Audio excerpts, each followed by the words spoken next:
And today I'm replacing valve cover gaskets on a 2010 Audi A6. This has a 3-liter supercharged engine.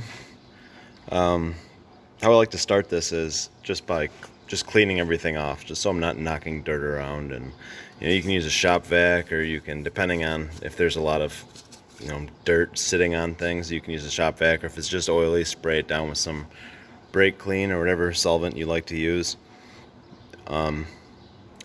That's how I like to start the job. So when that's done, just start removing things. You remove the air filter housing, just these 2 hose clamps, this rubber hose back here, unclip this and pull this hose off first, and then this air filter housing. These 2 screws up here on the core support. Then there's a couple clips in here you just do with your fingers, this, and then there's another back here. And then this just unhooks and slides straight up. After that, you want to pull the coolant reservoir up out of the way. On these, you can leave the coolant reservoir kind of attached, the lower hose, so you don't lose all your coolant. And you can pinch off this return hose, take this clamp off, take this 1 screw, tilt this, and kind of swing it up out of the way. So I'm going to do that right now. Alright, with that stuff out of the way and it cleaned up a little bit, you want to take the coil hold down, the harness hold down bolts for the coil packs. You just loosen up both of these. You just take these screws out and unclip your coils, pull your coils up. Pretty straightforward. Screws out, pull this harness down, pull your coils out. With the coils out and the harness is loose, I like to just remove these plugs on these sensors, and then off this pump in the front, and just try to get the harness away from the valve cover the best you can. This is far enough out of the way, just like this. And then you can just kind of work around this hose. You need to unclip these breather lines. These can be kind of a pain. They make them more difficult with every generation of breather hose for some reason. But you have to unclip these on all 4 sides, so they have to be released. I like to keep a little bit. I need both hands, and I can't really do it on film here. But I like to kind of pull on the hose with one hand, and then unclip it one at a time. Go around the outside with a pick, and then you can get them to release. Just kind of 1 barb at a time. You have to do that on both sides. So on this side, the same thing. Undo this plug and this other plug here, so you can take this harness and move it out of the way the best you can. And then you have good enough access with the harness out of the way and these 2 breather lines disconnected. All right, now with all that out of the way, you can see what you need to do. Just all these little Torx bits. You need a T30, and release all the ones through the center and then the outsides. Take those all off, and then what I want to note, these little plastic clips. Just be very careful with these.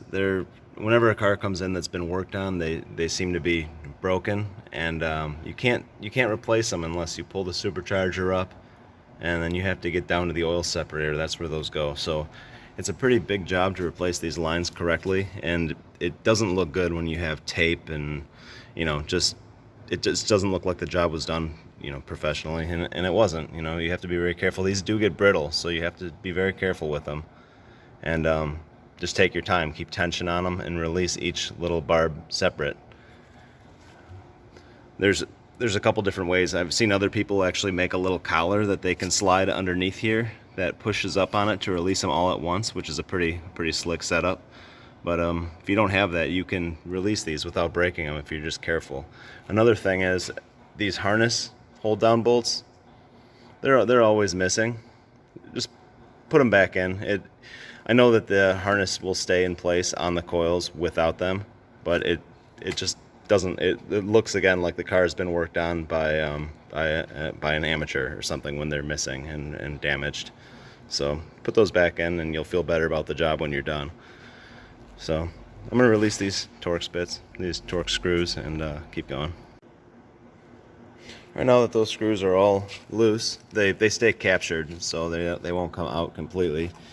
You want to just get somewhere where you can get underneath it and keep, you don't pry hard, you just keep a little bit of constant tension on it, and then it'll kind of, you'll hear the gasket starting to separate. You don't want to distort or damage anything. It's just plastic. So just keep a little bit of tension on it, and then it releases. It's usually not that bad. And you can pull it right out of there.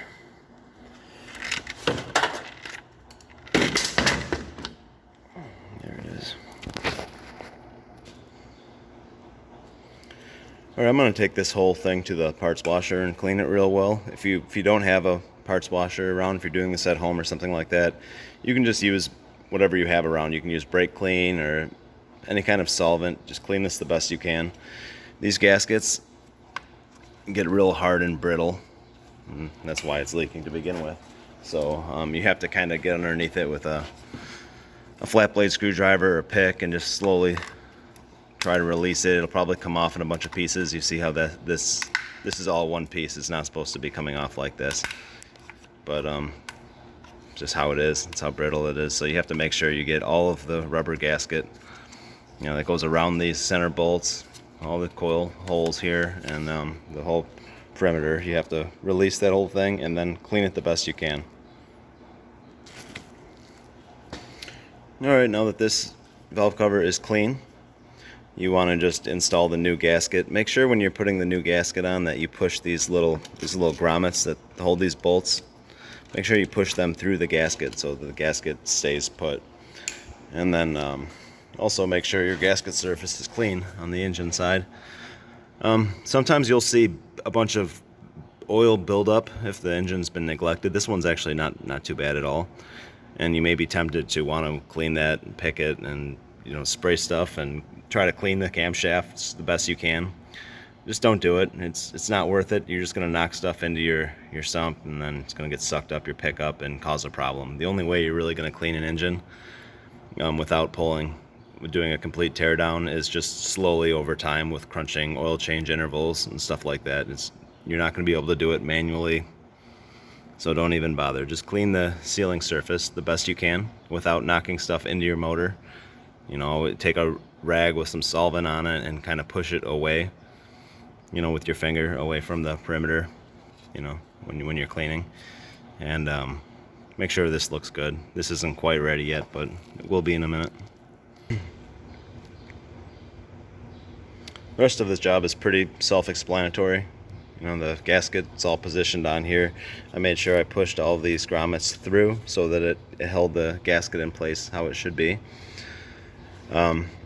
Just one more quick tip here. When you're installing this, don't use power tools. You can pull it off with an air ratchet or a cordless impact or whatever you want. You're not going to damage anything taking it apart, but when you're putting it back in, just do it all by hand. Just use a ratchet. It's all plastic. They're pretty small bolts. You know, you damage one of these holes. This is the cylinder head. You know, it's not worth it. Just tighten it all by hand. Even if you have a good feel for your power tools or whatever, you know, just do it by hand. And that's it. So thanks for watching.